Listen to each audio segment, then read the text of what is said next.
Maruti ads. ఇది చూస్తుంటే మనకి ఇది ఈ నక్ష రోడ్ అండి. ఈ రోడ్కి వచ్చేసి మనకు ఒక 2 ఎకరాల సైట్ వచ్చిందండి. ఇది ఈ నక్ష రోడ్ వచ్చేసి ముందుకు మనకు ఒక 200 మీటర్ల దూరంలో బీటీ రోడ్ ఉంటుందండి. ఇది ఈస్ట్ ఫేస్లో మంచి రెడ్ సాల్ భూమి అండి. ఇది ఈస్ట్ ఫేస్లో రెడ్ సాల్. ఇది విలేజ్ టు విలేజ్ ఇది రోడ్ అండి. ఇది ఇది విలేజ్ టు విలేజ్ నక్ష రోడ్ అండి. ఇది ముందుకెళ్తే మళ్ళీ వేరే విలేజ్కి వెళ్తుంది.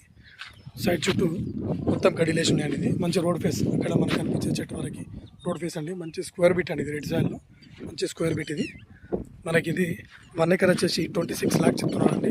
మంచి రెడ్ సాయిల్ ఈస్ట్ ఫేస్లో మంచి రెడ్ సాయిల్ అండి. ఇది మనకి గెస్ట్ హౌస్ కానీ మామిడి తోట కానీ చాలా బాగా పనిచేస్తారండి. ఇది మంచి రెడ్ సాయిల్ భూమి, స్క్వేర్ బిట్. బీటీ రోడ్ అంతా జస్ట్ ఒక 200 మీటర్ల దూరంలో ఉంటుంది. ఒక 1/2 కిలోమీటర్ పోతే డబల్ రోడ్ ఉంటుందండి. మనకి ఇది సైట్ వచ్చేసి మళ్ళీ నంగనూరు మండలికి జస్ట్ ఒక 5 కిలోమీటర్ దూరంలో ఉంటుందండి సైట్. ఇది మంచి రెడ్ సాయిల్ భూమి చూడండి. మొత్తం సైట్ మంచి స్క్వేర్ బిట్లో ఉంటుందండి. మంచి రెడ్ సాయిల్. ఇది మనకి ఇది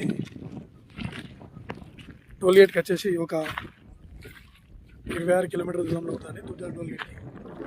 మనకి ఇది అదేవిధంగా మనకు చేర్యాల నుంచి కూడా అంతే 26 కిలోమీటర్ వస్తుందండి. ఇది షామీర్పేటకి వచ్చేసి 89 కిలోమీటర్ దూరంలో ఉంటుంది సైట్. ఇది మంచి రెడ్ సాయిల్ స్క్వేర్ బిట్ అనేది. మొత్తం సైడ్ చుట్టూ కడిలేసి ఉన్నాయి. గెస్ట్ హౌస్ చాలా బాగుంటుందండి. మళ్ళీ దీని చుట్టూ మొత్తం రైతులే అండి. అటు ముందు అన్ని వరి పొలాలని. డాంబర్ రోడ్ దగ్గర బీటీ రోడ్కి అంత 200 మీటర్లే. తక్కువ ధరలో 26 లక్షలకి 1 ఎకర్ అండి. 2 ఎకరాల సైటు.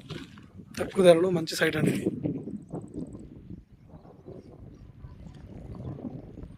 మనకి ఉష్ణవాదకి వచ్చేసి కూడా ఇది ఒక 20 కిలోమీటర్స్ దూరంలో ఉంటుందండి సైట్. ఇది ఉష్ణవాద కూడా చాలా దగ్గర అండి. ఇది